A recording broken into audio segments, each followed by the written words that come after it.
नीमका थाना के गांव निमोद में जो पहाड़ी के ऊपर जो आज से 20 दिन पहले 12 जून को जो मासूम भावेश जो अपहृत हो गया था, जो लापता हो गया था, जो आज तक नहीं मिला, उस मामले को लेकर के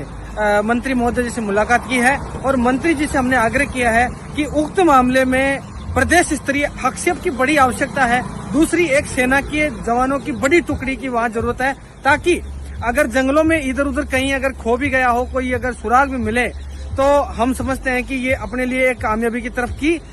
एक जो है सीढ़ी हो सकती है। और यदि उसके अलावा जैसे पुलिस जो अपहरण का मामला है उस पर भी जांच कर रही है लगातार, तो हम ये भी चाहते हैं कि जो अपहरण के मामले की जांच, दूसरी जो जंगल में जो जांच पड़ताल चल रही है, जो सर्च ऑपरेशन चल रहा है, इन दोनों के दोनों जो मामले हैं, जो प्रकरण हैं, जो सीडी हैं, जो स्टेप हैं, इन दोनों स्टेपों में हम चाहते हैं कि एक साथ बड़े प्रदेश स्तरीय जो है आक्षेप की जरूरत है।